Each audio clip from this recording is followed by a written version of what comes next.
you got a 9 mil. Oh, What do you mean it starts at 9? It ain't 9 o'clock yet. the thing, not this thing. Okay. What's up, folks? Welcome to Foreign Domestic. It's good to be here. Good to see everyone out there. Kingpin, would you start us off right, sir?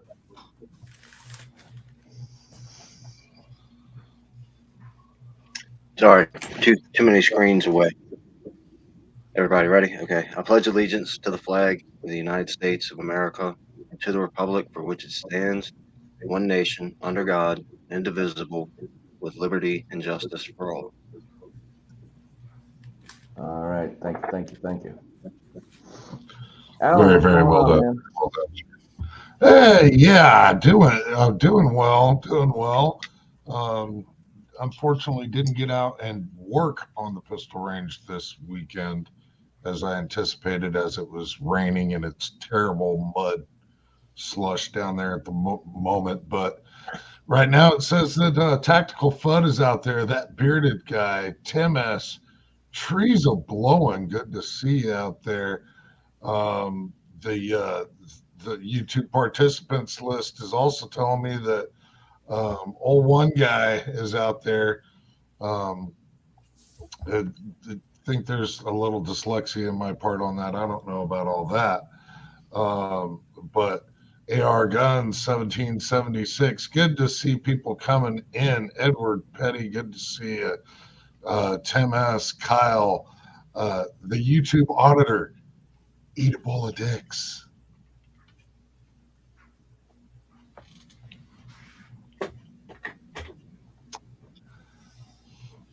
Yep, absolutely. Folks are dropping in. Good to see everyone out there. Hot Pot, what you been up to, man?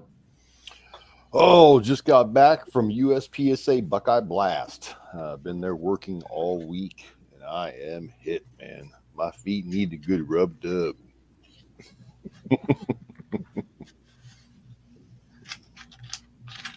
Other than that, doing okay. Happy to be here. How did Buckeye Blast go? It was fantastic. Got to see some excellent shooters, eat some excellent food. I won a Hellcat, a Springfield Hellcat, in the staff drawing. Well, that's a hell of a lot better than paying for it. Yeah, especially a Springfield Hellcat. That's a nice little piece. They ran a great event, man. Corey and Dan, for being the first national at this club, pulled it off very nicely. Treated the staff excellent. Food, lodging, prizes. It was fun. Awesome. Very cool. Kingpin, what's going on, man? How you been doing?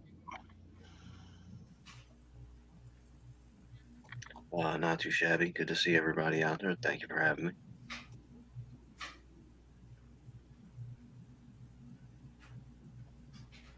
Daniel, what you up to over there? Chilling, just living in the sunshine here after a morning of rain. Just getting my act together to get my one gun. I'm going to try some 2-gun, looks like, here next Saturday. So I'm just getting my stuff together. Going to go out and have some fun. Hey, thanks for the invite once again. And people in the side chat, I just got one thing to say to you. Don't bore me. All right. Jamie, what's going on, man? Man, I'm messing with some guns over here and trying to get lawnmowers to run and all that crap. I hate lawnmowers. I hate all that. I'm being bellowed at for supper, so I'll be right back.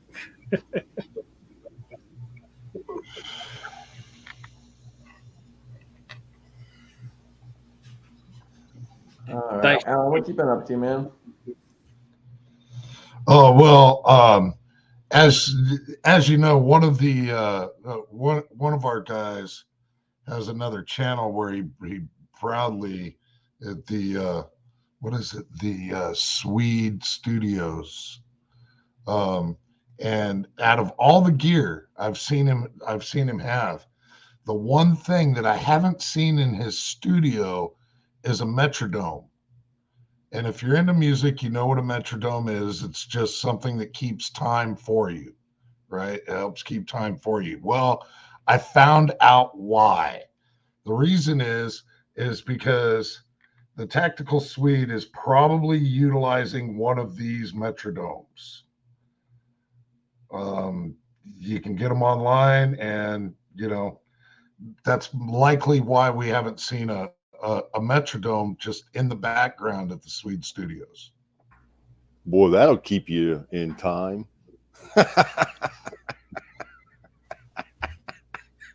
You can get an app for that and a tuner. Just saying. And Gene, I'm thinking it'd be great for drummers. Man, sitting on that stool, that would help me keep time. That would. I'd have to be sitting on a 5-gallon bucket though, for the reverb. Right. Metronome. Right. The metronome is not just for music. You can use that in also training while you're shooting your firearms. Well, Daniel, that'll work for you great. Well, it all depends on how many beats per minute you go. You start out and you just keep on going and you just keep that finger going. I think that would involve a little movement if you wanted to speed it up. Well, and for my birthday, I also got a competition electronics timer, and I've used my cell phone before as a timer and whatnot. It makes but having that actual timer it's changed my drills. It's far more user friendly than trying to use the cell phone. And if you've never messed with a shot timer, pick one up. It's a grand time. It's a good time.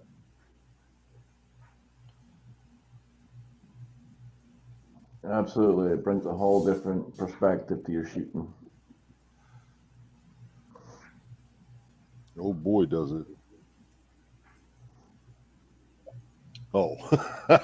James Pollard out there inquiring of what intelligent conversation we're having tonight. That's going to remain to be seen if we actually have one or not.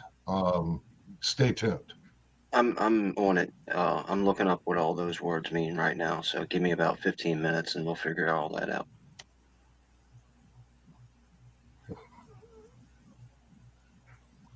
I'm sure there'll be a video after this from Kingpin on intelligent conversation.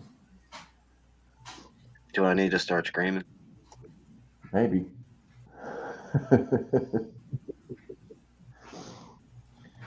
You got to make sure you got the head tilt though.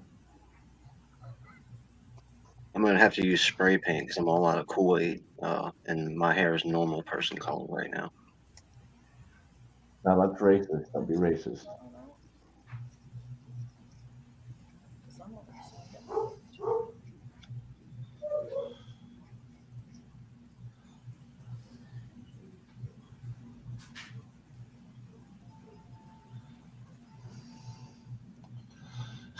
Imperial sizing wax. I myself, no.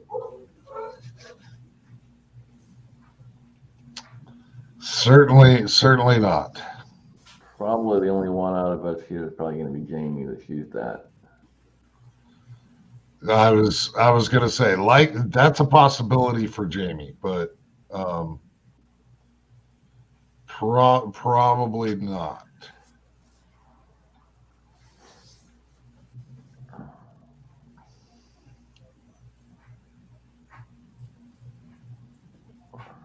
I did. There's another revolver in my home at the moment, and so I've been doing all these practice with speed loaders, and just slapping the cylinder over as hard as you can because you want to get it loaded quick. and then making sure that you take all that out and just constantly dry firing the hell out of it. And I don't want it to um, get all rusty or anything.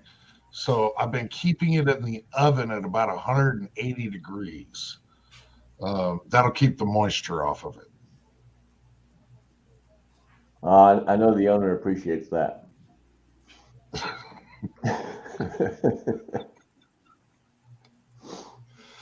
Don't want that humidity getting to it. No, don't want no humidity getting to it. Fuck that. That's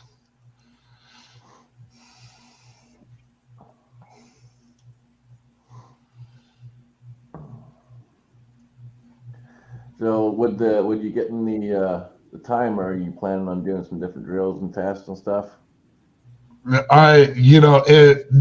it's kind of reawakened me to doing more drills. It really has. Last weekend, it was my first weekend playing with it, and I went to the range in full kit, and it pushed it incentivized me to push harder, and I pushed myself too hard. There's just no ifs, ands, or buts about it. I pushed myself too hard, to the point of I was I was on the ground dry heaving. Just put it that way. I worked myself too hard, but yeah, with having it, it's opening the doors to a lot of different drills that I haven't done in a long time, and making me want to come up with other drills. One of the things that I don't ever really practice too much is cadence, and so that's one of the things that I'll be looking at consistently with the timer, is just what my cadence is on follow-up shots, and so forth, even mag dumps.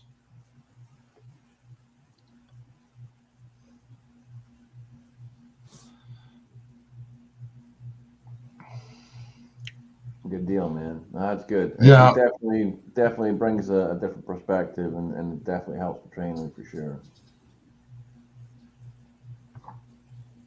Okay, well, there's this troll out in the side chat here. There's the bullets forward people and those that are wrong. Now, I know the Weasel talked about this in the recent episode, and I will tell you that I'm a bullet forwards kind of guy. I'm not a bullet back kind of guy. I'm a bullet forward kind of guy.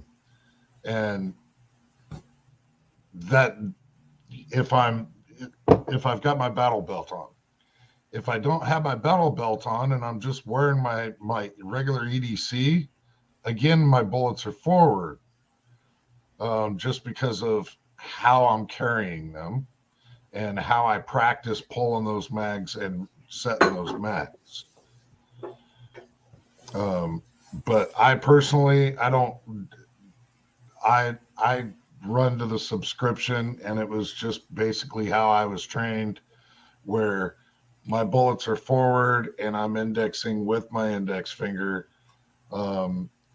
just because I'm pointing. It's more of a natural sensation for me, simply because that's how I was originally trained.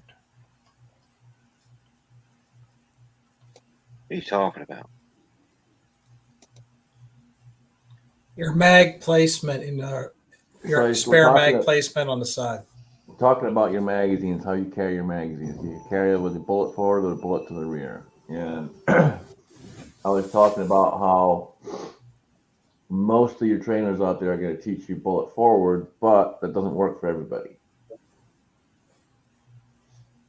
So I don't understand the bullet backwards. Wouldn't that mean you'd have to turn your magazine around when you're going to load? Not as much as you think. but more than you would think. There's really not a whole lot of difference in it so long as you train. And that was the point I was trying to make. And we have the wonderful Bald and Curious out there who just has to be a troll and automatically turn around and say everything is wrong.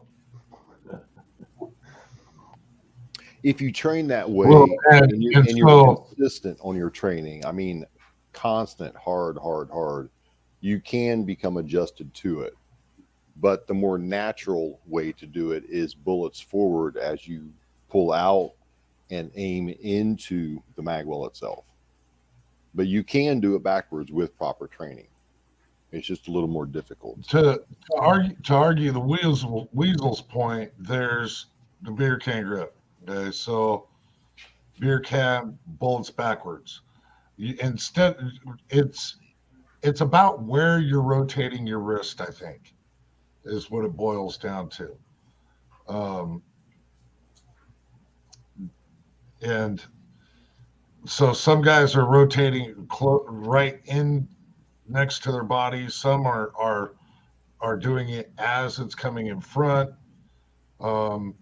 It varies, and I think the Weasel did a good job of trying to explain that is what the difference is how you were originally trained and what you've worked on best.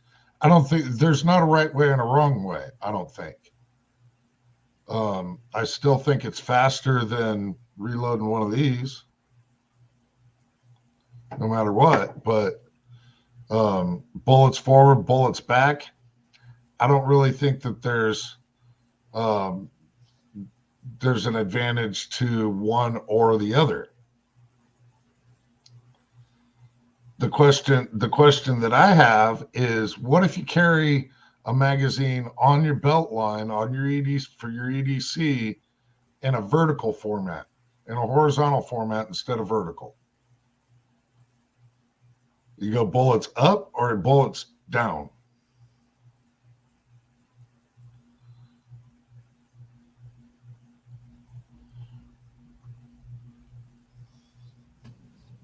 Down.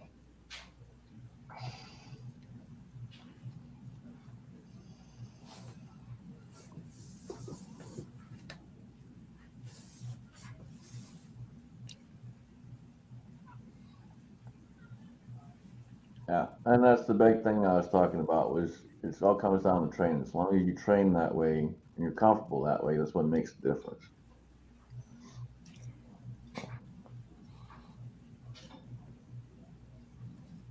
Yeah, Tim S has got it. You know, whatever works for you. If you run them sideways, if you run them up and down, I mean, bullets forward, bullets back. It doesn't matter as long as you're proficient with it. Okay, one more time. People carry your extra magazines horizontally. Yes, they make holders for that. That seems pretty weird. I've never seen that.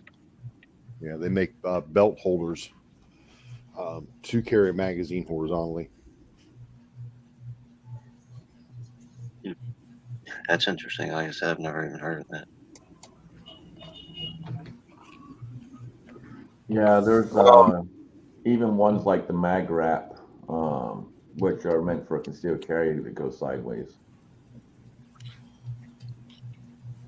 Yeah, and I found for a number of years, I carried my mag horizontally, simply because it was for me. It just felt like it was easier to conceal, and the placement of the mag itself. If I needed to put the pistol between my knees, I could get to it with either hand.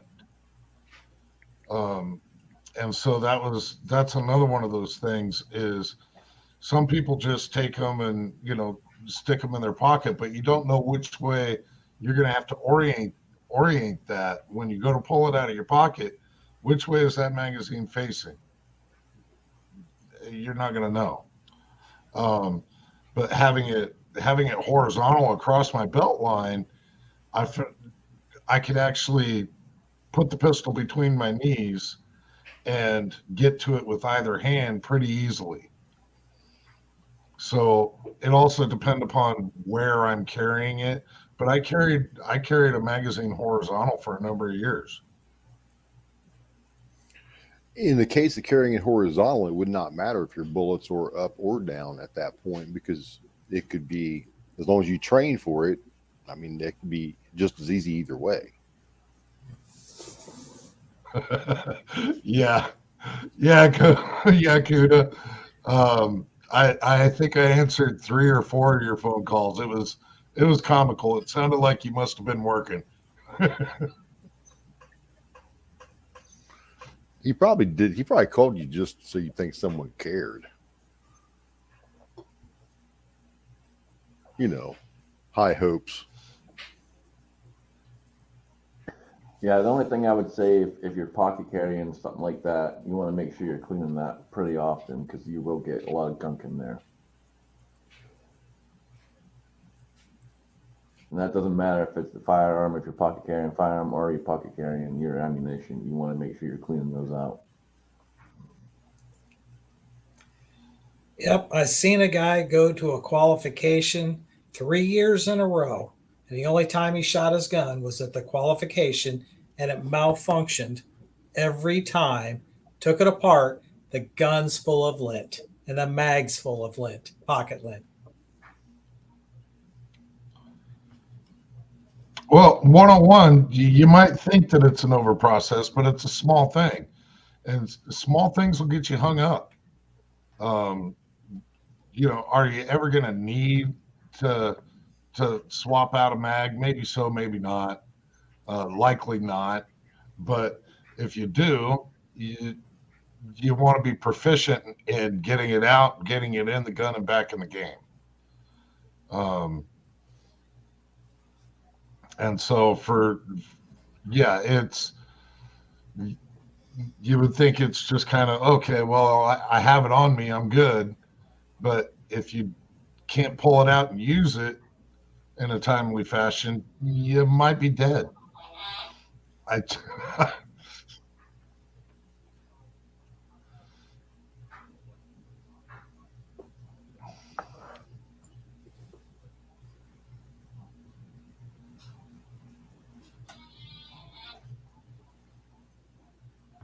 And that's why everything comes down to training.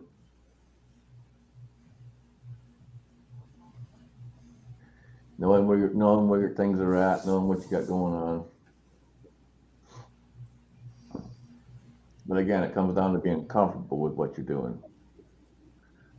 So my point, one of my biggest points in that was, don't let someone tell you there's only one way to do it, because there's not. You can figure out what's comfortable for you.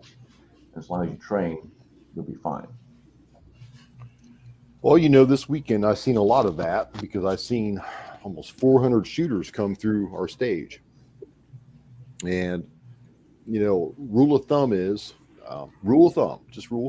competitive shooting, that the firearm is actually pitched forward, muzzle forward just slightly in the holster. So you position your holster just slightly forward, muzzle forward. But I seen just as fast as shooters have their pistol pitched back. I mean, so far I was wondering how they're going to get it out of their holster. But they did, because they train for it. They train with it, and that's what's comfortable for them. You know, I've seen magazines in all different positions around the belts, faced all different ways, and it works for each individual. So just be comfortable with what you're doing, be comfortable with the way you're carrying it, and be proficient to be able to use it.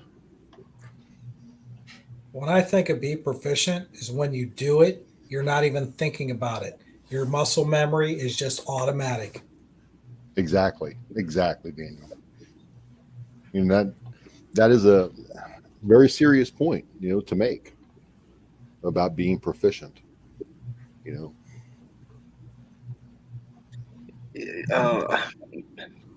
maybe, I mean, I understand what you guys are saying, but in more of a general sense, there are right ways to do things. You know, a lot of people like to say, "Oh, there's no right way, no wrong." There's right and wrong ways of doing things. Just because you're good at it doesn't mean that you're not doing it wrong. Now, I'm not saying that what you guys are saying is because it sounds like what you guys are saying makes sense, and do what's easiest for you in this specific thing. But there's a lot of things in life that just because you're doing it and it's working doesn't mean you're not doing it wrong. And construction work, for instance, there's a lot of guys that do a lot of stuff that's easy for them, and then it's not right. But it was easy and it worked and it's together, but it's still not right. What, the results were wrong? You can When you put say they one, weren't you can right, put were the one results nail wrong? in something. You can put one nail in something that requires four nails, and you might be all right. It's still not right. So you're Drywall talking might. about the results were wrong. Well, no, I'm talking about what it is required for doing the job properly is not done right. Well, you're talking with construction, one nail to four nails. I mean, that's just structural integrity. Right, but that's what I'm saying. Like a lot of Right, people but that's will his say point. that, That's what he's getting hey, at. just because you're driving down the wrong side of the highway, as long as it feels good, that doesn't mean it's wrong. No, it's wrong. You just haven't killed anybody yet.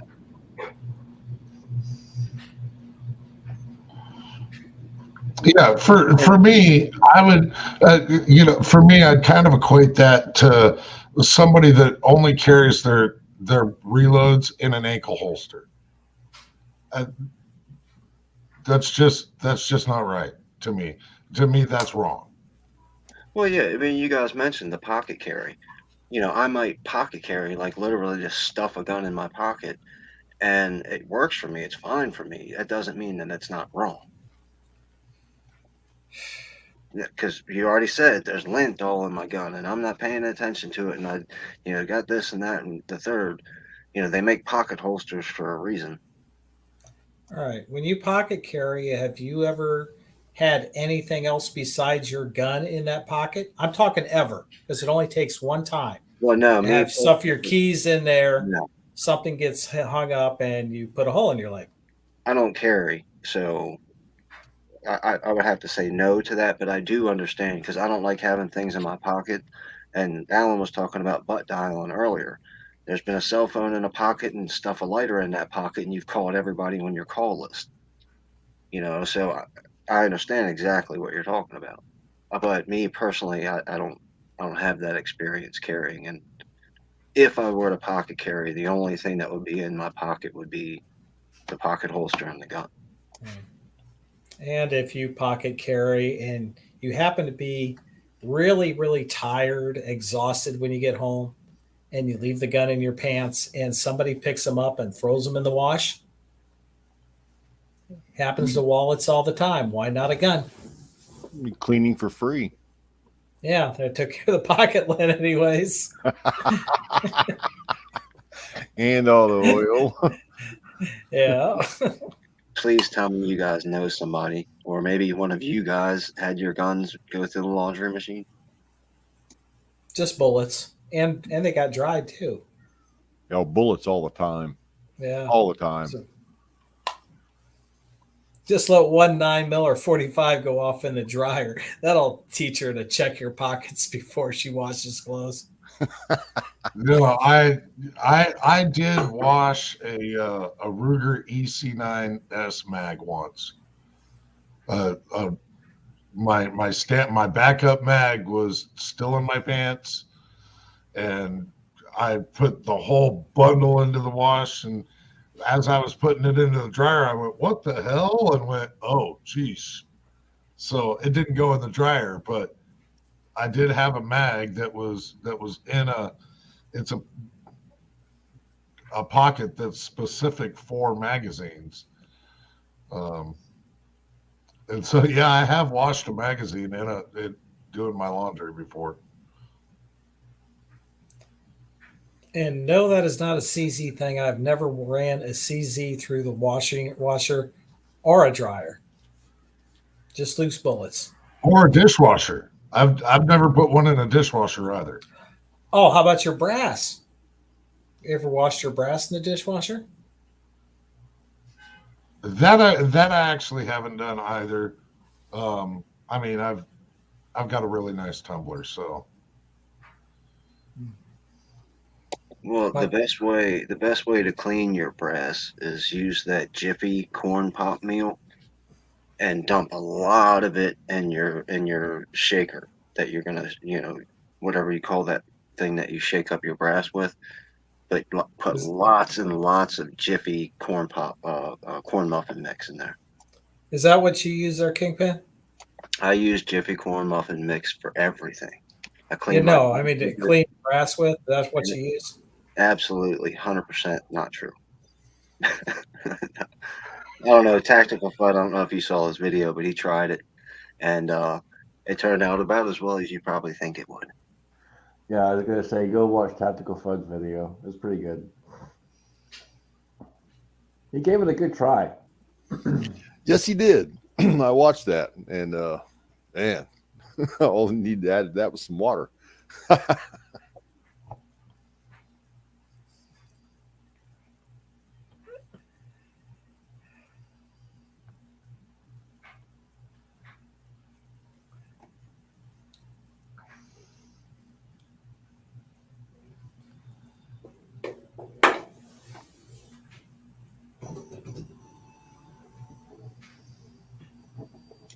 You guys have to like soap and water or brake cleaner. Like, how do you clean your reloading presses?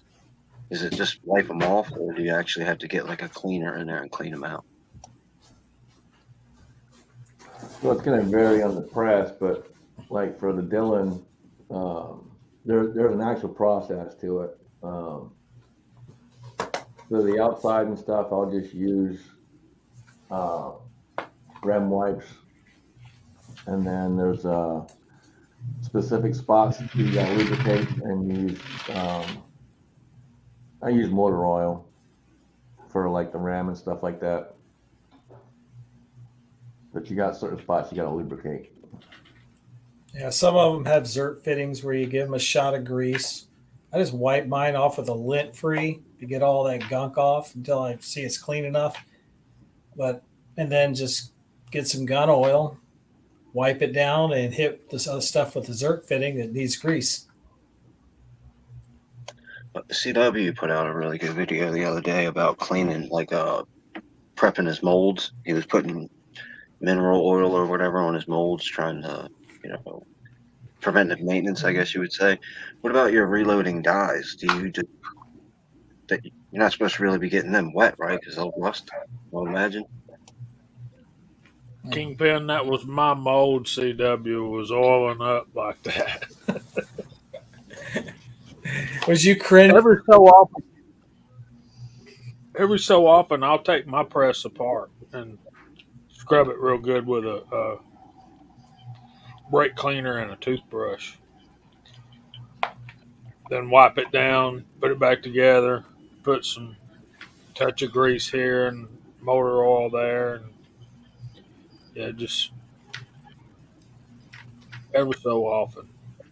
Um, Reloading dies, especially your sizing die, you probably need to clean that die out every time you use it because uh, you've got lubricant from the sizing process stuck inside that thing. So you can't clean the inside of your sizing die too often. You don't want to get cases dented.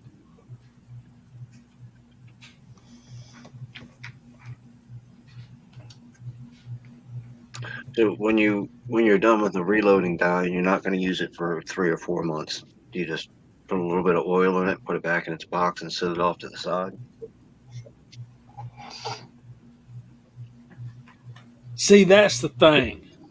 You never really know it's going to be 3 or 4 months before you touch it again. So you got to have a process to do this stuff every single time you use it when you get done with it. So I got this oil called Triflow. I don't know if anybody else uses Triflow or even knows what it is, but the reason I like it's because it's safe on plastics. So if I just squirt some up in my dyes and put it in the box, it's not going to deform the box or anything like that. And it comes off pretty quick and easy with brake cleaner. So there's that. Any kind of aerosol lubricant, you can just spray it down, put it up. Uh, what I use most on my guns and everything else is mineral oil, just regular old mineral oil. Yes, that mineral oil that you buy at the drugstore for. Hey, you can't go wrong with mineral oil. It's non-toxic and it is the best for lubricating. And yes, when I was in the Navy, I had to have a industrial size sewing machine to do web work, but that's what we used on those things on the sewing machines. And Clean them off with I'm diesel glad you and then coat them with specified on mineral. the sewing machines. yeah, so, and if you unfortunately got constipated, you're Yeah. ready. Yep. If you get constipated, you can drink it. And I didn't have to have an MSDS sheet or nothing for mineral oil because if you can drink it without any harmful effects, you don't need them. Now, to your point, Kingpin, if something does happen and they get dirty or they get rusty or something like that, you can run them through a cleaner and clean them up. Put them in a sonic cleaner. Right on, right on. What about, say, the zombie apocalypse came and you're all out of mineral oil, but you got, what is that stuff called? Olive oil or, some other type of cooking oil. Could you use that kind of the same way, or is that completely different? I personally wouldn't use olive oil. Well, if that's the case, I'm going to have a stockpile of lanolin oil because I mix just a small amount of it with high test rubbing alcohol and use that as my case lube. So yeah, I would just use that in my dyes already anyway. That gets really sticky, but if you're sizing cases, you're sticking it on the inside of your sizing dyes anyway. That's part of what you're cleaning out is that lanolin solution. It's exactly what you're cleaning out.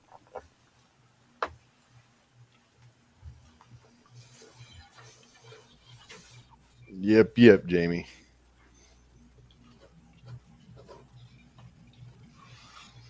I just try to keep mine dry, cleaned. I clean the inside of my dyes with brake cleaner and those big old fatty Q-tips you get from Harbor Freight, and just keep them in a clean, dry, stable environment. I tend not to put any extra lube on my dyes in storage. Press, parts of my press I clean with brake cleaner, and I mainly use for lube. I use that White Lightning bicycle chain lube, the dry lube. If it's good enough for these bicyclists that are running thousands of miles a year on their bicycles, to prevent wear and have positive lubrication, I use that. Some parts I do use actual gun oil, but most of the time I use the dry lube because oils tend to attract dirt, dust, grime, grit, gunpowder, and everything else. So I try to stay away from that as much as I can. Yeah, I use oils and greases very sparingly. but a couple of the ones that I do use are ones that I've used in another one of my miscellaneous BS hobbies with remote control cars. And so some of the greases that I use are extremely phenomenal greases, and I'll put just a touch of that stuff on there, and it lasts and lasts and lasts. Bearing oils that I use in the RC cars, they're meant for bearings that are moving a lot faster than any kind of bearing or rotating mass on the press. It works. They work great for that too. As long as I continue to use it sparingly, it doesn't attract any other miscellaneous dust in the air or whatnot. But occasionally, yeah, I would say probably once every 6 months, I'll about tear the press down completely, clean it all up, and put it back together, relube it.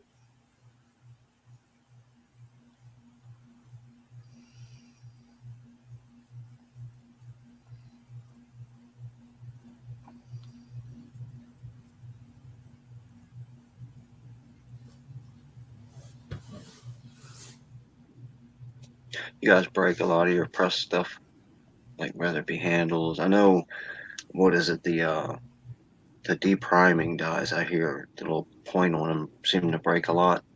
But do you guys break any of your other stuff often, or is it just once in a while that stuff would break? Only thing I really had break is the decapping pins, just like you were talking about. I use the ones now from Squirrel Daddy, and they seem to be a little bit harder, stand up better. But usually that's going to be on military brass, military crimp brass. This is where you'll have problems more than anywhere. Or if you're not careful when Yeah, you're putting it in there, it's offset and you jam that pin on the side of your brass away from your primer pocket. This is why I buy the 3 packs of Squirrel Daddy tool steel pins.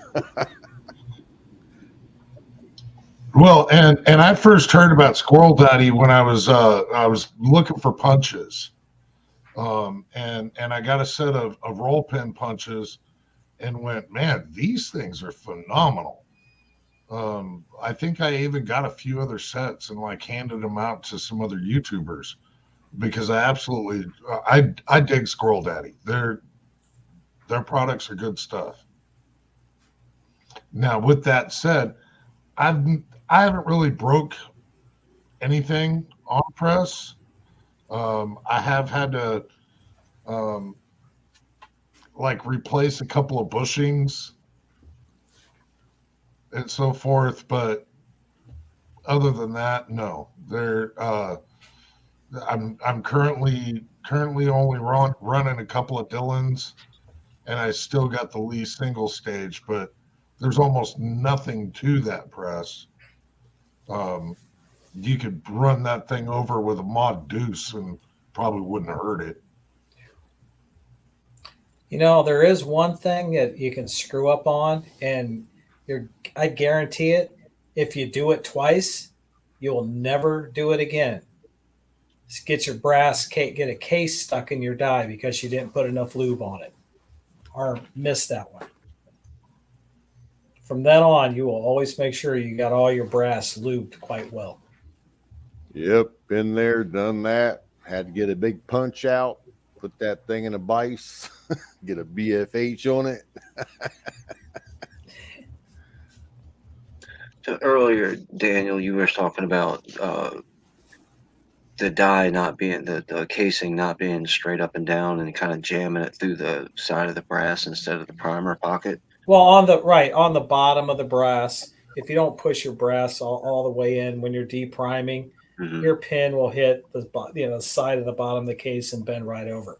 I mean, that's a no-brainer, just not paying attention. Well, that's usually what. But now, Daniel, that would only be using like a universal decapping die. Yeah, that's got a wider mouth on it. If you're using a caliber specific, it's going to center the brass as it goes into the die. maybe.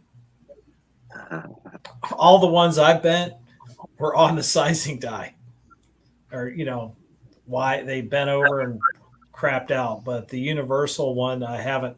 Knock on wood, I haven't broken one of them on that yet. So what you're buying you're dealing with bent brass? No, when you push your brass in the little holder. Yeah. If you're not pushing it all the way in, you can ram it right down in the side of the bottom and tweak it out. That must be a Dylan thing because I've never had that happen on my Lee. I don't have a Dylan. I do that on an RCBS because I do all my depriming separate from my progressive. I could do it on the progressive, but I don't want to. I did take care of all my prep work before I even run the bullets through to make bullets, or cases through to make bullets. Cartridges. You know what? Potato. I think we've all. Why is everybody out there? No, there is the projectile case. That is the primer, bullet. and the powder, There's and that the makes bullet is the projectile. Now that makes the cartridge. The bullet is the projectile. Jamie, rolling. Yes. Rolling on that. Bullet is the projectile. Okay, Jamie has spoken. The whole thing is called a cartridge, and I love it on. I love to hear what's his name. Dadgummit. The one from Lonesome Dove. The guy from Lonesome Dove. The actor or the character? Robert Duvall. Yeah, I love to see him go in one of them general stores and say, I need some 45 cartridges. That's just funny to me. Yeah. That is. But that's the truth of it though. Kingpin, take your mic off. I'm going to ask you a question. Lightning round. What is this? It looks like a magazine. Can't really see it. Okay. Like a magazine. It's okay. Just checking. You passed. Yeah, cool. So going back to the loading dies, do you think that that the dies break because people are magazine? Because people are doing it improperly, or is it they break just because hey, it's a piece of thing that's going to break? Both. So you think evenly probably could be some of both. Yeah. It's They a bit of wear both. out. I mean, you can even like when I first started, I had a couple of screw ups. I've had a couple of cases get stuck before, and it's all because either you're going too fast, or you're not paying attention, or something stupid like that. We've all got a wall of shame. And then you also have metal fatigue. I mean, all parts will eventually break.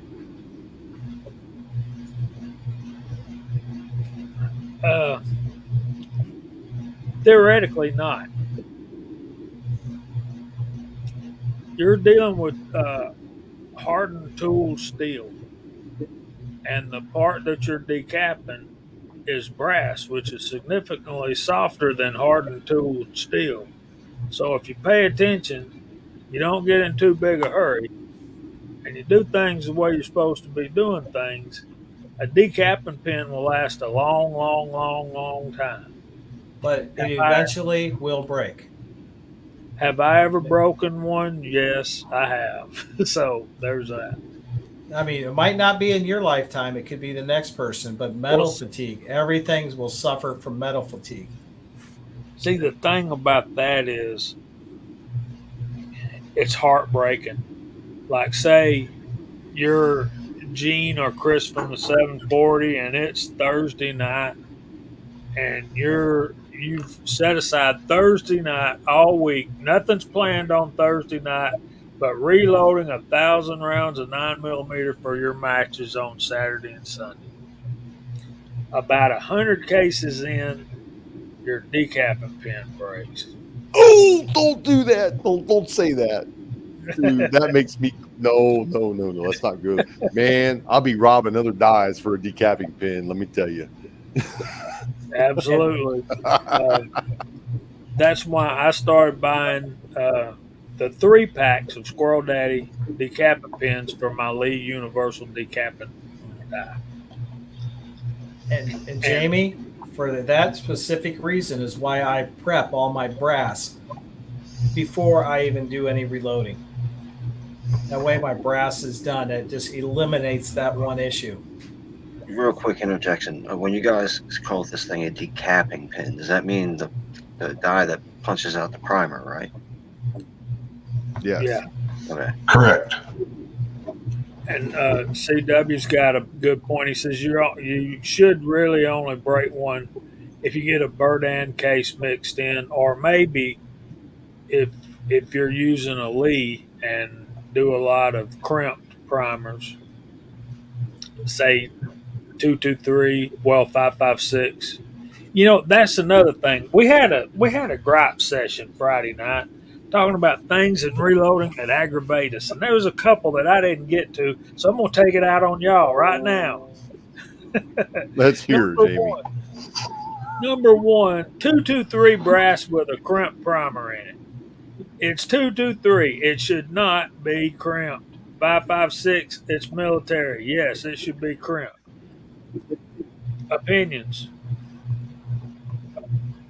What's the point of the crimp to keep the primer from falling out? Yeah. Well, I mean, Now, Eventually, yes. looked like Alan was about to pass out there. I don't know. how about crimped and epoxy, Jamie? 223.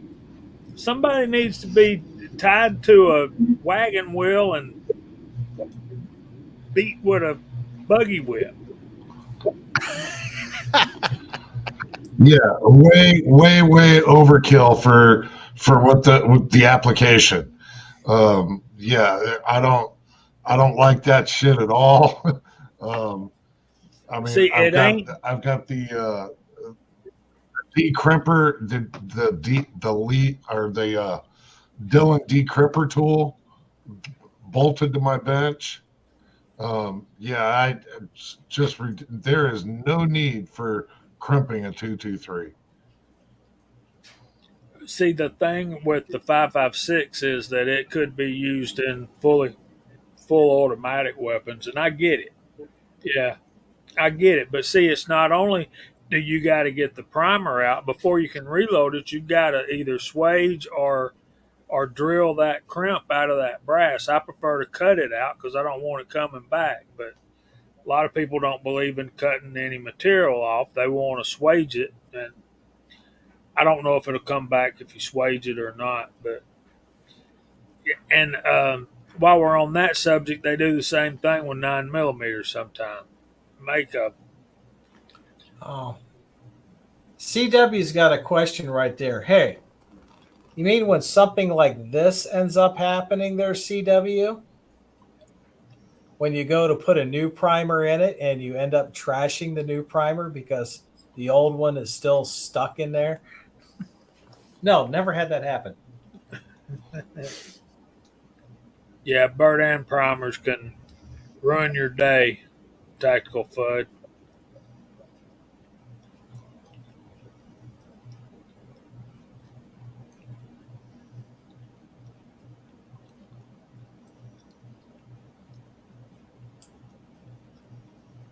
Now, when you got Bulge sitting there talking the glass drill bit, when you drill out one of these primer pockets, you put it in a vise, you just hold it in your fingers. Like, what do you do?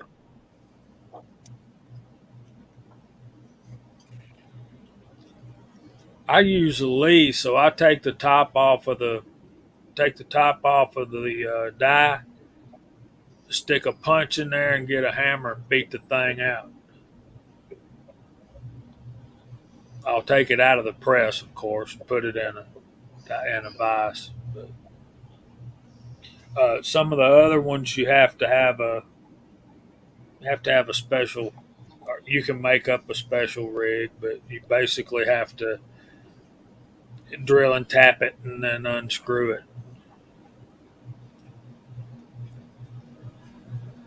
Kind of like you have to make a contraption kind of like a gear puller, if you can picture that in your mind.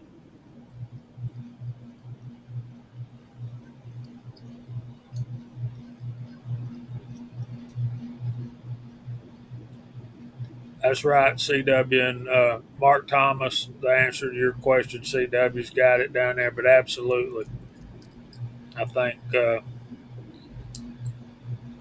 full automatic weapons need all of that. But you know, if you're buying 223 to put in a shoot out of a bolt gun, and then you have to get all that stuff off of it before you can reload it and shoot it in your bolt gun again, that's kind of aggravating.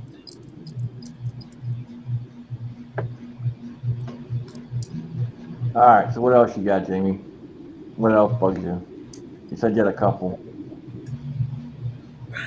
Man, I don't want to hog everything up, but one thing I did get to talk about Friday night was seating and crimping in the same operation. I can't stand that, and that's in the directions. You know, um, there was one more, but it escapes my mind right now. When it comes to me, I'll let you know. How many of you guys seat and crimp in the same operation? No. I absolutely refuse to do it. I do it two separate steps.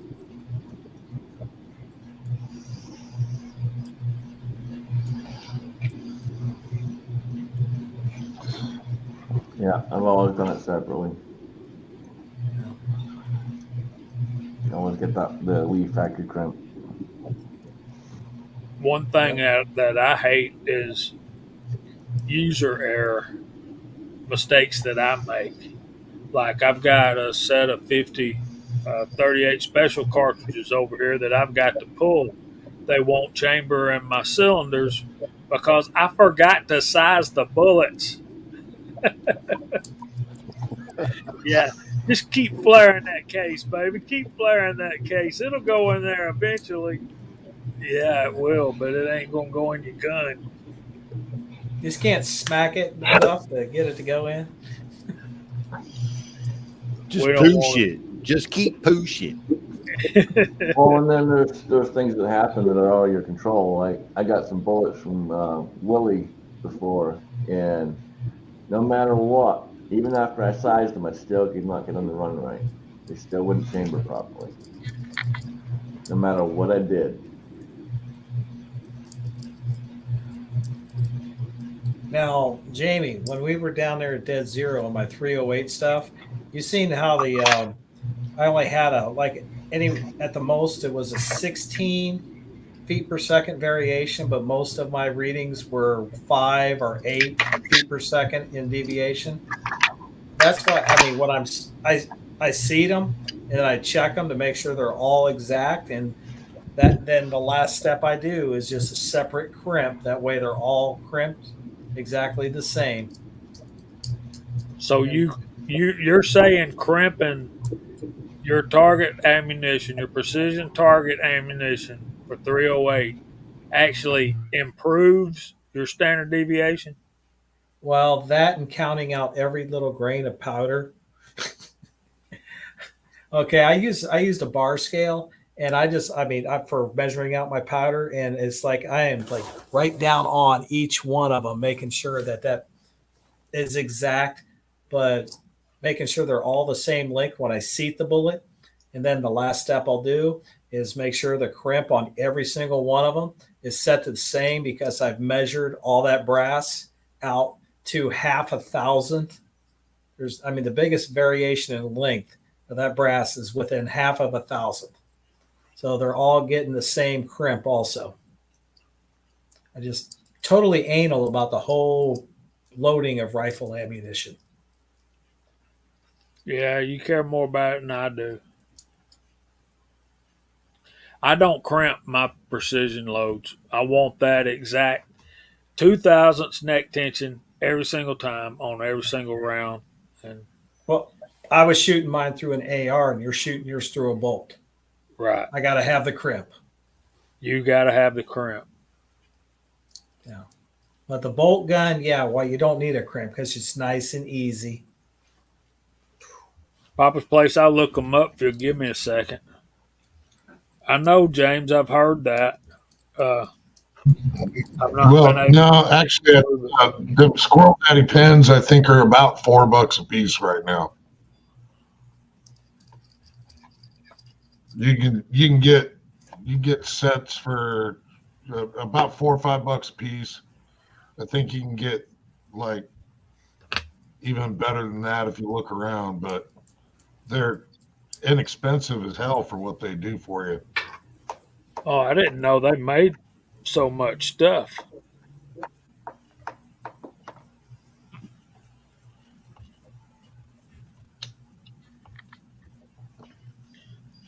They make gunsmithing tools. Say, yeah, they make a few different things. I got some of their gunsmiths and stuff as well.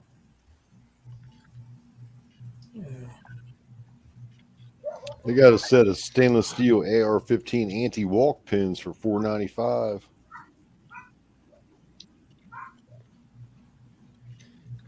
They make a jig for converting 5.56 to 308 to 300 blackout. I'm sorry.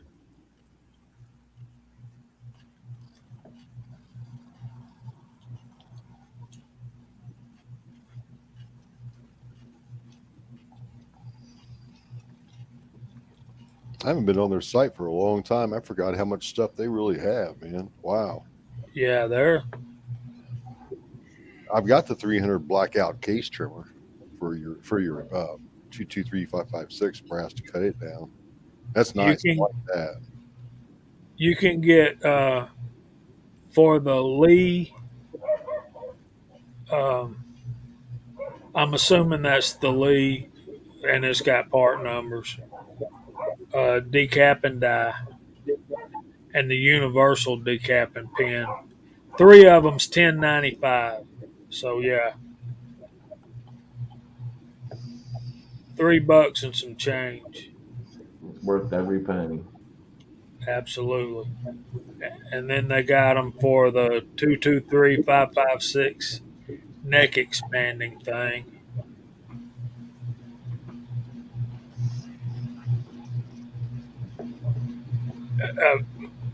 I think Lorzak's asked what that thumping noise. I think that's Allen's, uh, the club downstairs. Now, it sounds like a ceiling fan. He says, "Is it techno or something else?" And I ain't saying that, but It it very well might be It might be downstairs, but it might be my. Yeah, it's Allen. It's these new Metrodome. Yeah. that's I was about. gonna say he's sitting on it. That's So about, what did we lose Bald out there? Because he hasn't made a comment forever. He had to go back to working on his grip. Sorry, I had to turn off my Metrodome. So, Tackle Fudd, how you like that jig, man? And Mr. Pollard, I need to try. I need to do some test loads with a crimp. I've not with my 6.5 Creedmoor. I've not crimped any of them that I've loaded, and they've shot pretty well. I was at a half MOA at 300 yards. That's good. We're just over halfway, Alan. You want to run through the sides? Sure, I absolutely will once I can get myself back onto the right page here, because I have no idea what in the heck happened to my participants page, other than YouTube messing with me here. Because right at the moment we got the Gary Gizzard, James Pollard, Kyle, Papa's Place out there, Tactical Fudd. Man, it's rolling out there pretty well. We had CW out there, Thor's Axe, West Covina Dodge, Mark Thomas, and Michael Hurtneck was out there, Big Al, Ambiguity. Let's see. Malden Curious was out there, but he seemed to kind of stop harassing us for now. Yep. Lots of good folks out there still, and Rich White.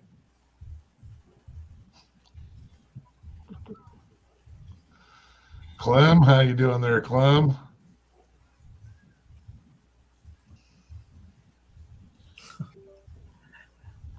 You can't trust them hog wallers.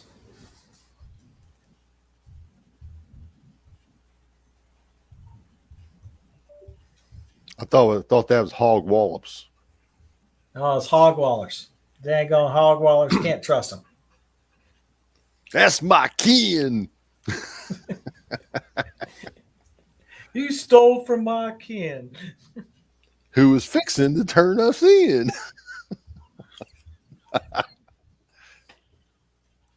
If y'all out there don't know the lines to that, man, you got something wrong with you. I'm waiting for Jamie to go, do not seek the treasure. He's not paying attention. Are we the only ones in it? Because Alan went totally quiet. Oh, he moved. I thought he was frozen. Yeah. He was supposed to be reading off who's in the side chat. Well, I was, and then all of a sudden my screen went blank and it came up with a completely different resolution, and then it went blank again. I think there's some nefarious play at hand. I think it's time to update your PC from Windows 98. Try XP. Might help you out a little bit better. Did we update it from Windows Me? Yeah.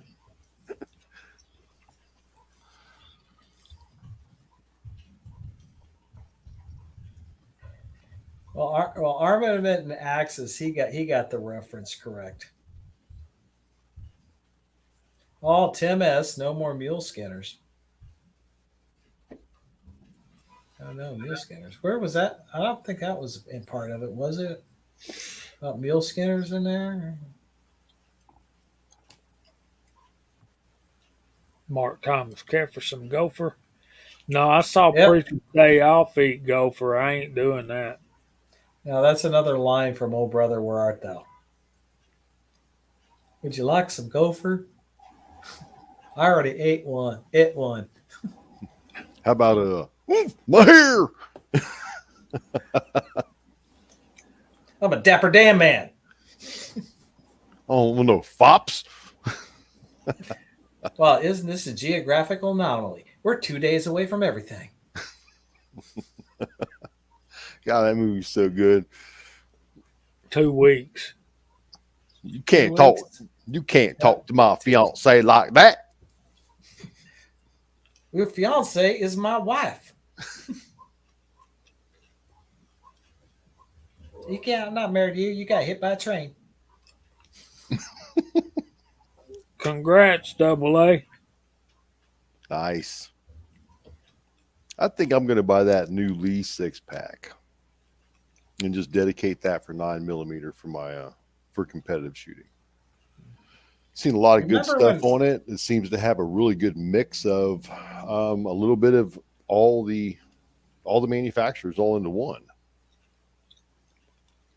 Remember when people were always picking on us for reloading 9mm? Yeah.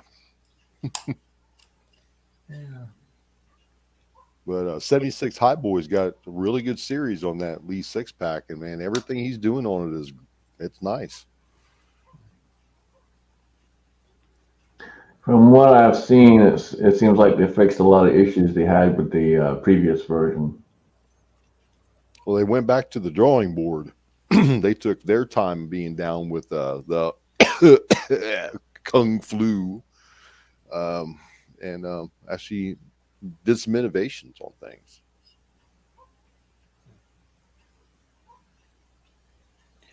Yeah, James, I've not tried different neck tensions on my round. I just hadn't. I just gone with that 2000s neck tension. And, I need to do some test loads with some crimps and that still maintain that 2000s, and then order some more of the neck sizing uh, mandrels from NOE. You can get them in practically any size you want. So I always use that for my Kingpin, where are you at as far as reloading goes, man? Are you ready to start yet, or where are you at? Man, I got so much cool stuff all set up, and I got everything I need to go. Uh, I don't have any primers. I don't have any powder because I'm not going to get that until I'm actually got my station put together. I just don't. I just don't have time to do it. You know, just can't get it done. get Did you your get? primers, get your powder, and just bend some brass, man. You're gonna mess up some brass. Period. You Oh just yeah, yeah. I'm not worried about messing up and all that stuff. Only reason I don't have primers yet is because since I'm not ready to start pulling the handle, that's just one more thing I don't need stacked in my room. And same thing with powder. And I really don't see this summer being any reloading getting done. get primers while you can get them. Get powder while it's there. Don't if you see it and that's what you want to use, buy it. Because once you have it, you've got it. It's best to have it now and not need it till later than need it later and not have it at all because there's none on the shelf again. and one, I'll say this about that. Hey Chico, good to see you, brother. Uh, yeah, they may seem expensive right now, and you may think, well, I'm gonna wait till they go back down. Well, they may go back down, but if they do, you're probably not gonna be able to grab them because they're gonna be gone as quick as they get. For for the prices to go down, there's got to be an absolute glut of primers on the market. So I think we can all agree on that. I mean, they got to be stacked on the shelves of your stores and nobody buying, right? And Mm-hmm. see if they go down, you can do what they say, what they call uh, dollar cost averaging. There's MCK. What's up, brother? So if you buy some for 100, and then you buy some for 80, and then they say they go down to like say 50. So you just average them out, and then you got, well, I got $65 a brick in those. So That's Yeah. the way to do it, Jamie. That's the way to do it. Primer prices on the wholesale market are coming down. Not much. It's only a penny, 2 pennies per primer that's coming down. So you got to figure it got up to what 10 to 15 cents a primer at its height, yeah, and now it's getting down to around 7 to 9 cents. And the wholesale market itself is actually getting down to the 5, 6, and 7 cents. So most wholesalers, like like company I work for, the markup is not huge by any margin. It's not. Um, you got to maintain the company to keep the company there to be able to reorder again. It's got to be able to withstand making a little bit of money off of it. So that's what we do. We make money off the things that we sell and make.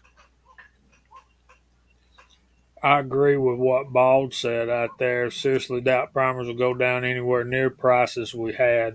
They're not going back down to $35 a thousand. No. Uh, The cheapest I've seen so far is about 60 a thousand.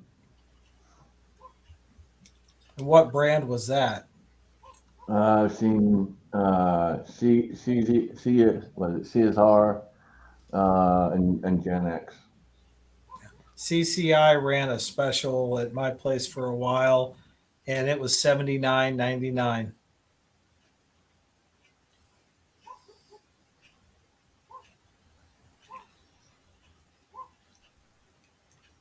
But Kingpin, what we're saying is, if you find the powder you want to use and the primers you're going to be getting, start stacking them, because this whole Kofor, shut down and the shortage because of the scares and everything, it did not. My shooting was not slowed down whatsoever, and what I just showed there. That's why I always make sure I always have on hand, besides the stuff that I'm buying and reloading with constantly. That way, if a buddy needs something, you hook a buddy up.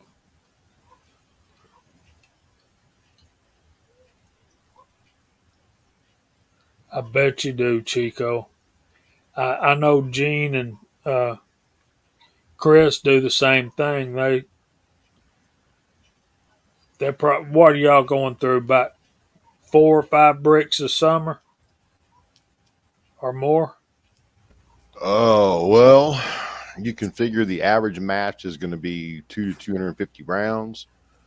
I may shoot just in match per month. I may shoot 1,000+ rounds a month just for match. That's not practice or just going to the range, doing reviews for the channel. I'd say a month between 12 to 1,500 rounds a month of just 9mm. Mm-hmm. That's not counting 10mm, 45, 380, 45 Colt, 44 Magnum now. That's not counting all those. Yeah, you start going. It's like, this is what I got saved up for this weekend. This is just for the PCC. 200 rounds of 147 grain hollow points just for the PCC. That's not counting the pistol. I mean, this originally was 3 of these cases. I had 600 of them. So you figure you're going to be shooting, okay, break it into thirds. Only 1/3 of it's going to be the match. The other 2/3 is going to be for practicing. Well, for a match like this, I'm going to take minimum 400 rounds for both. Yeah. Probably 500 to be on the safe side of things. I'd rather take some home with me than run out and have to not shoot a stage. I took this match here was supposed to be a total of 250 rounds total between the pistol and the PCC. I took right about 900 rounds for this USPSA Buckeye Blast. Well, that was 8 stages. 14. Oh. 14 okay. stages. So, all right, you're going to need that many. Yeah, and we didn't come back home with much. I mean, what we came back home with is scraps after 14 stages.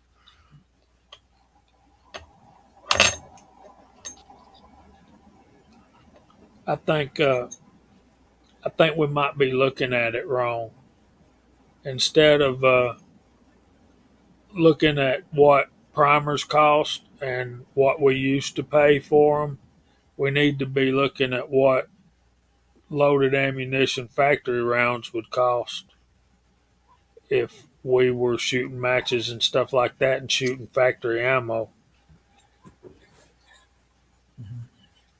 Before we went to Dead Zero, I had that new pistol that I wanted all of us to do a review of, and it's a 9mm. So, and I was running out of time. I wasn't going to sit there and reload 300 or 400 rounds of 9mm. So I went and bought a 250 round pack of Remington UMC, which functioned flawlessly in that gun. But for 250 rounds, I managed to find that for it was less than $80. So that's for 250. If I wanted to load my own, I could have bought a case of a brick of primers for $80 or close to it, and potentially had 1,000 rounds. But I think that's the way we need to start looking at it from now on. Well, I don't really suspect, but I'm just going to throw it out there. Anybody on the panel or in the side chat, make some 9mm Hush rounds. Gonna end up, and once the powers that be get my suppressor out of suppressor jail, I'm gonna end up needing to work up a load for some subsonics,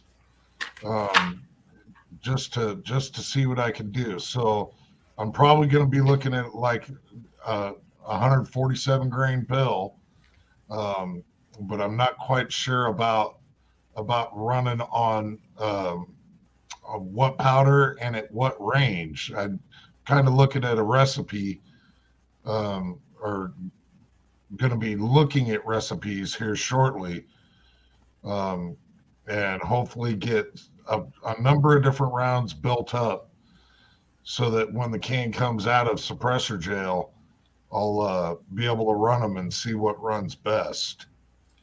Just give me a call. I'll tell you everything that these are. These average 920 feet per second, 147 grain Winchester hollow points with sport pistol. Excellent. And they group tight. We're talking five shots, one hole. Looks like a clover at 25 yards. So Yeah, but that might not be the case out of his gun, but it may. yeah. Well, I was right. gonna say the beauty of what we have as reloaders is we're customizing to our own guns. So that's the big thing you got to remember. It's not always about the cost because you got your time involved too. I always consider it time well spent. Well, and that's the thing, and we enjoy doing it and being able to produce that. So Therapy, baby. Yeah. So Thorzak brings up a good point. He says he's never got 1,000 rounds out of a brick of primers. We generally wind up about 993, don't we? Yeah. Isn't that the truth? Which is why I've not bought a 100 pieces of Lapua 6.5 Creedmoor brass because I know I'm going to screw one up. It would have been 994 if you could have found that one primer that hit the floor. I was gonna say, especially running Dylan, I'll get a crushed primer here or there. Yeah. It happens. You never get a full 1,000. That's actually a kind of good argument for the fact that we're living in the Matrix, because anything small, screw, nuts, different stuff like that, you drop it on the ground, you watch it hit the ground, you see where it bounces and rolls, and when you reach over to pick it up, it's not there. And then an hour later, you still haven't found it. So I think there's where the Matrix glitches when you drop small objects. Oh yeah, or when And, you're and assembling, 3.5 months later, when you've already done replaced it long time over, you'll step on it with a bare foot and utter words that shouldn't be repeated around a nut. Yeah, it's almost like Lego, isn't it? You knock the bottom out of a primer and you go put a new one in, and it totally trashes the one going in.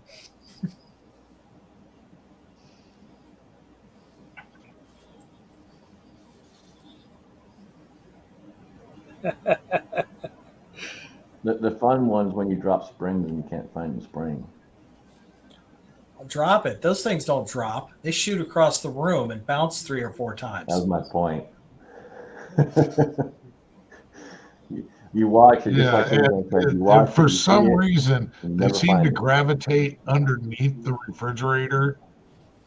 I don't know why. I've had a number of them just end up underneath the refrigerator. At this point, I have a tendency to pull the refrigerator out if I lost a spring.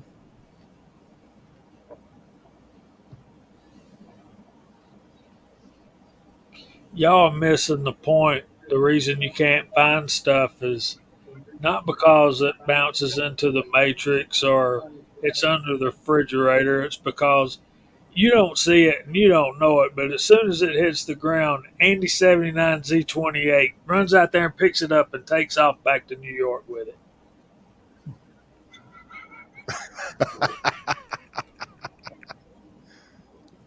Me and High Boys lost more revolvers that way.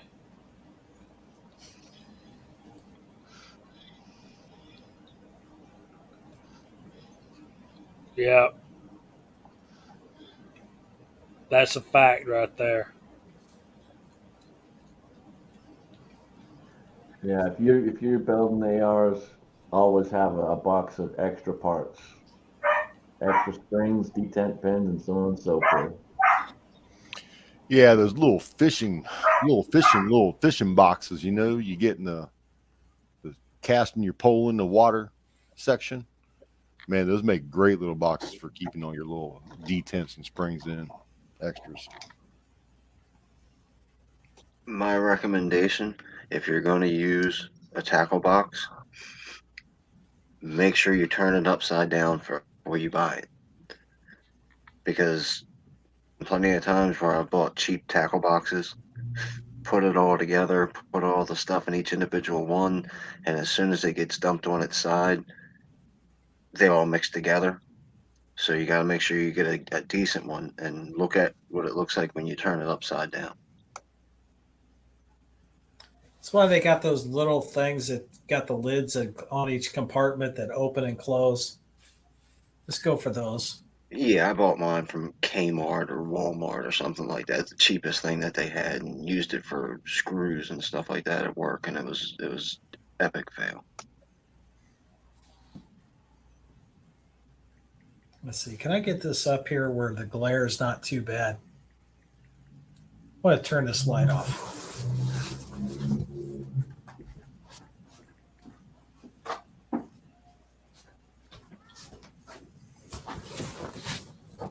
This may probably be worse now. Oh yeah, a lot worse. Aren't you using a computer to stream from? Yeah, that's a computer, but I'm trying to show a picture from my phone Email it to there yourself. because I test. It's a video.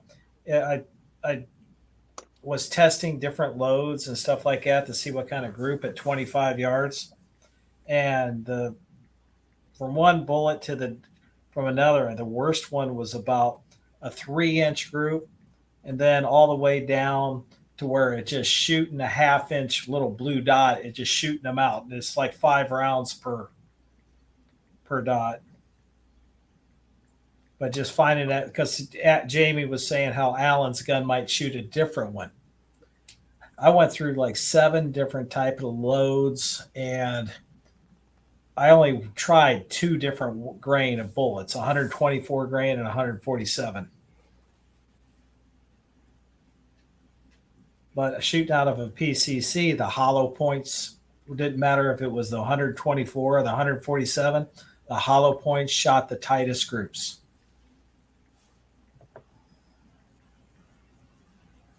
All right, and you're gonna be running this through what, a P320, Alan? What? What firearm are you putting it on? It's either the host is either gonna be the 320 AXGBS or the CZP07. It's highly doubtable that it's probably going to be mainly one of those two. It's probably going to end up being the CZ.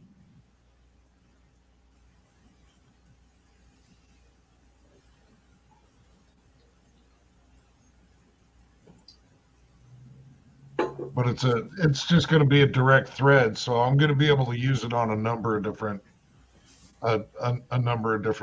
firearms that I've got.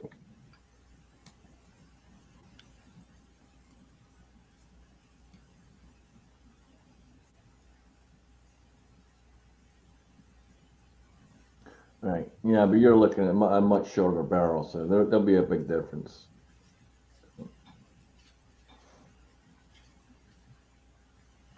Yeah, I don't actually have like a PCC or anything.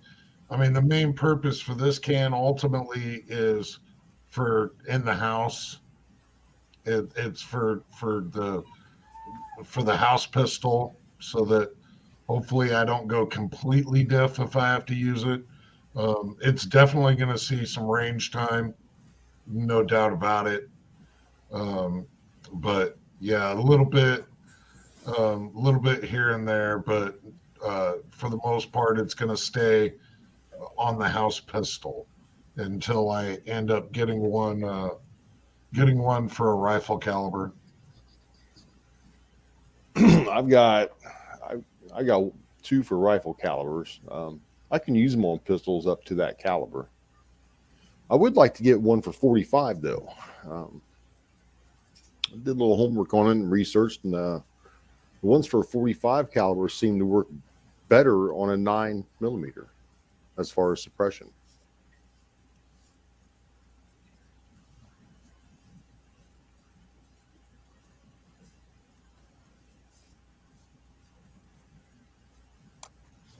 Do they sell subsonic pistol rounds, or is that just a rifle thing? Yeah, they totally do. There's a lot of them out there. I mean, all the big names make them.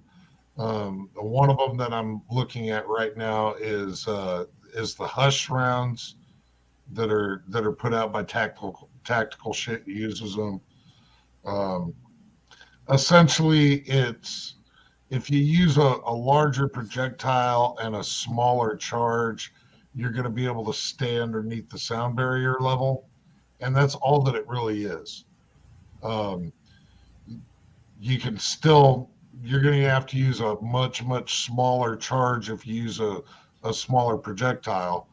So typically you end up going with a larger projectile and backing off on your charge load a little bit in order to just keep the projectile under the sound barrier.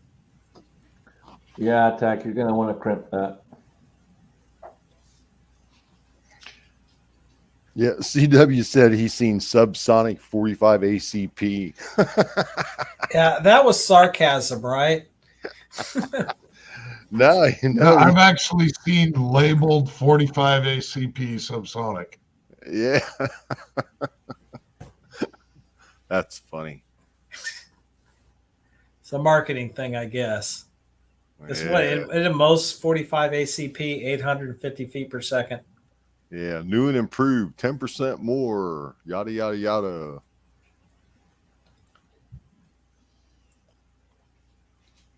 Sound barrier, what? That's around 1200.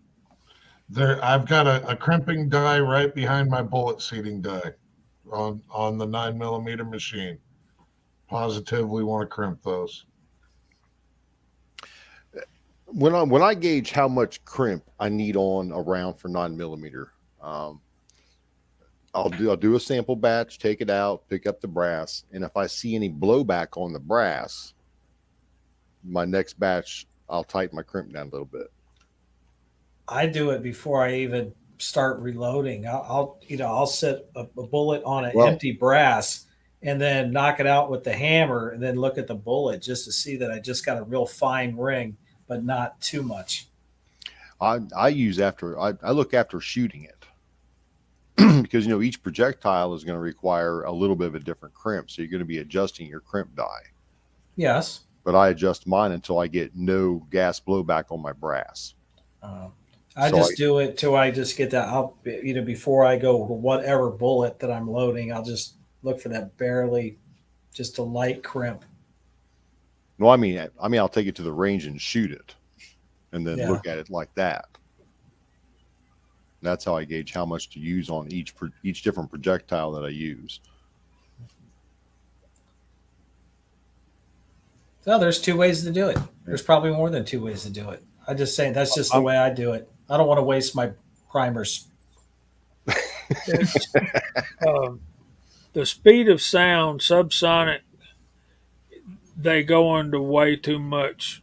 1,086 feet per second, 1,192 kilometers, 740 miles per hour. But all of it depends on your altitude, the barometric pressure, and Temperature and humidity, all that stuff. So moon phase. I was watching a special on military snipers, and they were talking about that. They were talking about the temperature of their ammo, the altitude, the barometric pressure. They have to take everything into account to make an accurate shot. Yeah, it's So almost like in baseball. They ask you, who's got the most hits in Major League history? And, well, son, we can't tell you. That's one of those things. We just can't tell you. It depends on where you're at the time. But you keep it at 1,100 feet per second or slower, you're subsonic. below 1050 for sure. Yeah. Now, AOK is asking about tighten the crimp a quarter turn. Now, I'll put my ram up, hit the turning it down until it touches the brass, lower it, go a half a turn, come back up again, look at it, and I normally end up with about 3/4 to 7/8 of a turn on my to get the proper crimp with what I'm doing. And make sure you're using the same head stamp, or you're Your going to experience. vary. You're Yep. going to vary all over. Yep, your experience may differ. Pistol ammo, so whatever. Head stamp don't matter, but rifle, yeah, head stamp. Yeah, she's just doing 9mm, I think, so that's not going to matter too much. But yep, the biggest thing when you're crimping is just go slow, just a little bit at a time. I ran into my 9mm on the PCC, varying head stamps. The picture I was trying to show there, and when I went everything the same head stamp, the groups all tightened up. But that was on 9mm, but in a PCC. Well, you're definitely talking a much longer barrel. Yeah, and a pistol, it doesn't matter. Yeah. It doesn't. I do a lot of chronoing. I do a lot of loading, and I don't see any variance in head stamp. But when you get into the PCC, yes, you can, and then rifle, absolutely. Yeah.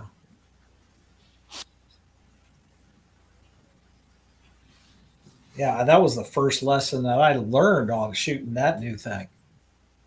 It's like keep all the stuff the same head stamp with the PCC, especially if you're going for those longer 60-yard shots like they're talking about this weekend. If you're going to say you're trimming 9mm brass, we're all going to bust out laughing. No, I've got a box of brand new 124 grain Blazer in a brass, and that's what I'm recycling, and that's why I put my brass catcher on my PCC because I'm not losing that Blazer brass. And I ran it, and it ran it fine. Those are really cool. If you reload and you shoot 223, yeah, you need a brass catcher. I cringe when brass hits concrete or gravel. I do. I got to talk to Chris because I definitely got to get something for Jason down there because pulling brass out of my pockets. I mean, yeah, if it was somebody else, I would say it was funny.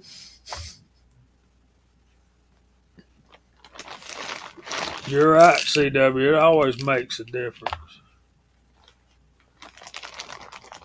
So, while you're still talking about 223, and I guess right now you guys are talking about crimping the bullet down at the mouth. Going back to the other end and crimping primers, you had mentioned something earlier about crimping your primer because you're using an AR versus not doing it because you're using a bolt gun. You don't crimp primers. I've never Well, crimped a current primer. primers. No, he was talking about crimping the bullet. So when you're using a semi-auto for rifle, you want to crimp because if you don't, when you try to load that round, you may get bullet setback. Okay. So back earlier in the conversation when they were talking about that, they meant the bullet, not the primer end. Well, they were talking about the military crimp too, which is on the primer, but you got to take that out of there. Yeah. when you're loading for a semi-auto rifle, you need to crimp the bullet. Otherwise, you may get a possibility of pushback on the bullet. Now, why is that? Just because how the force that the AR's bolt moves forward compared to a PCC or a pistol? To compare to a bolt gun, yeah. Yeah. Bolt gun is nice and easy. An AR or any semi-automatic, putting the cartridge into the barrel is violent. A violent forward and a sudden stop when it gets in there. So that bullet can either go forward, backwards. I mean, just a lot of violence. ARs are cool. They're violent, man.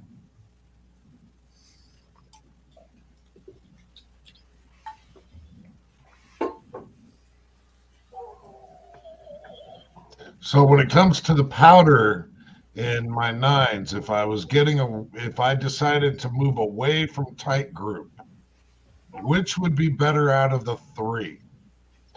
Hodgdon's CFE pistol, Vitavori N330, or Ramshot Silhouette? All three. CFE is going to require more grains. Vitavori is going to require very, very little. What was the Which last? one burns the cleanest? I shot CFE pistol all weekend, and it burned pretty clean. The guns are not that dirty. I think more. You just got to test, but always work up your test loads and get it to where you want it with whatever powder you decide. But the way things are right now, I think I would pick the three of those three. I would pick the one that I can restock the most consistently, if that makes sense. And the environment we're in now, you can work up a load. It don't make a rip what powder you're using. You can get a round that's going to shoot well with a lot of the powders that's out there on the market. Pick one that's your local gun store is going to be able to restock. And while you're doing that, you might as well pick one that's affordable. I'm serious, guys. You can take shotgun powders and make a good 9mm load to probably shoot better than a powder designed specifically for 9mm.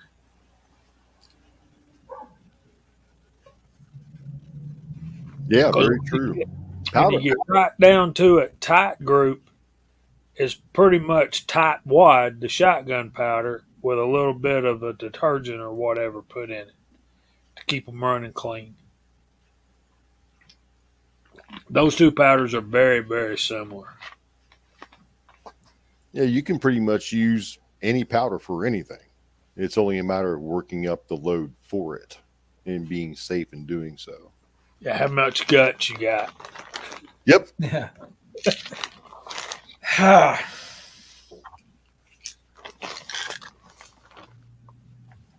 Did we answer your question? Absolutely not. Not even close. Oh, the Utterly and silhouette. completely, but not in the slightest. Oh, the silhouette. I just picked up 2 pounds of the silhouette. And here, as soon as I get a chance to, I'm going to try working up a load for it and see how it runs. So if you don't have any of the silhouette, after I get done with doing my testing, I'll give you a shout and let you know what my results were. Yeah, I've never actually used any of the Ramshot stuff, so I have no experience with it in the slightest. The charge weights are low to medium from the charts that I have on it for the starting charts. But hopefully I have good results with it. It says right on the back of it, it's great for like USPSA, IDPA, and police training shooting because of its characteristics. But we will see. I have some silhouette, but I've not tried it out yet.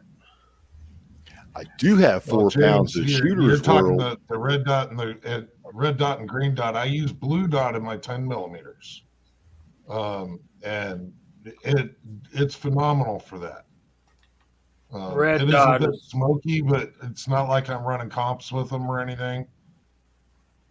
red dot's probably the most versatile powder on the market. You can do almost any of the gauges of shotgun. You can run it in 38s. You can run it in 9, 40, and 45. I mean, you see red dot data in so many different categories.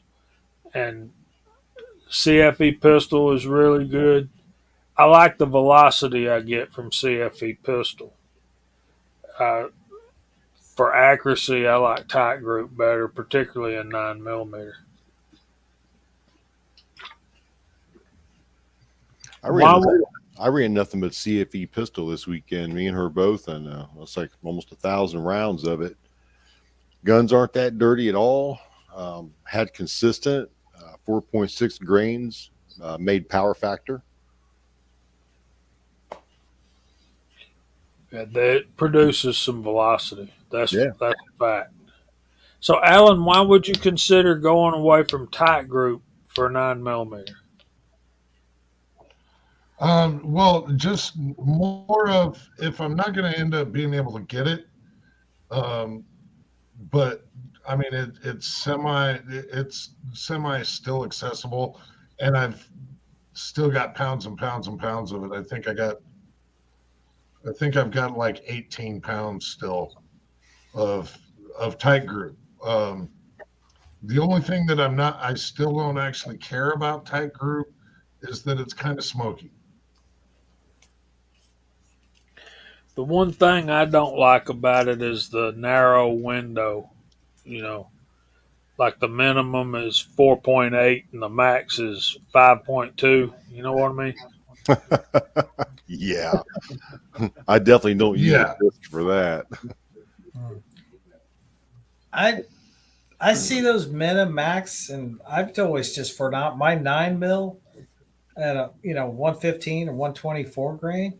I always just load it 3.8 grains, and it chronos good and it shoots accurate. To fix the smoky problem, don't shoot indoors.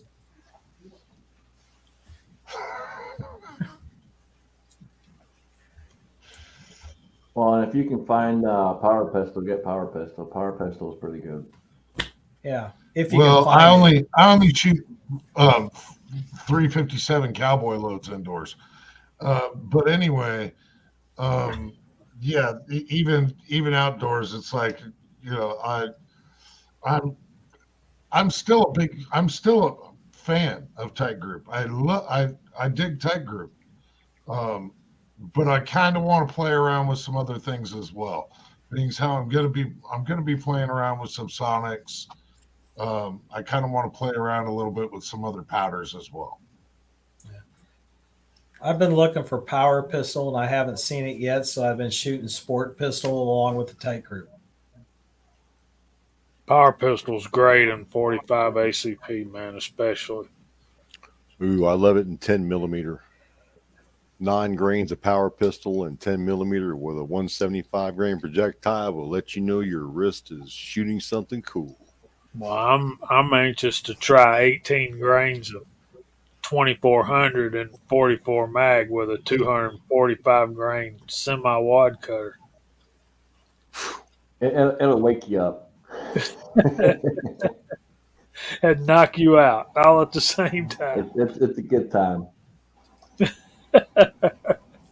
But I'm a recoil junkie, so Oh, you and me both, Scotsman. If I'm shooting something, I want to feel I'm shooting that caliber. My 44 loads, man, I know I'm shooting my 44. Well, and me and Jamie were talking about it before. It's like, I've got the stuff to do 44 special, but I've never had the need to because I enjoy the 44 max so much. I loaded up some specials for Miss Hotshot to shoot because I didn't want to scare her away from it.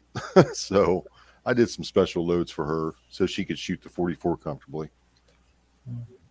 Just wait till she grabs the wrong box of bullets. No, I make sure I keep them. They're separate. They're separate. Very careful about that. She's going to go, ooh, let's try some of these. He's not looking. Yeah. Dave said he uses 21 grains of 2400. That's a fun time right there. Yeah, that's let's blow up a gun fun. Do you guys use different powders for rifle cartridges, classic rifle cartridges, than you do pistol, or like making up something? You can grab a tub of unique and make some 9mm and make some 5.56. Nope. Start. Nope. No. Nope. You start Right. reloading rifle. You want to have an experienced reloader there with you to start I- teaching you how to do rifle. Well, from an experienced reloader, is there the rifle powder and pistol powder are different then, right? Absolutely. Okay. And make sure you use the correct rifle powder for the cartridge you're shooting. Yeah. Don't be a Daniel. Oh, Yeah. so Somebody was telling the story. Um,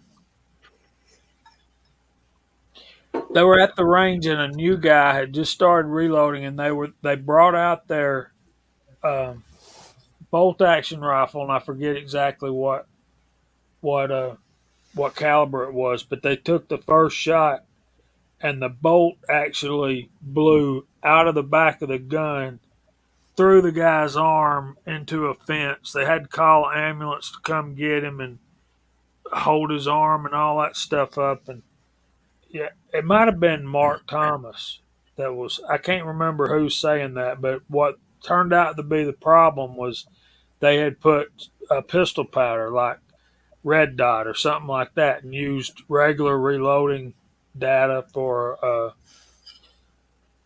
like there's a lot of difference between uh, rifle powder and pistol powder. It's the burn rate chart. No, it wasn't Mark. Who was telling that story? You know, you just brought up something very interesting, Jamie, and that's burn rate charts. If you do not have different copies of different burn rate charts for all different powders, that's an essential to have to understand what you're loading for which cartridge and which purpose.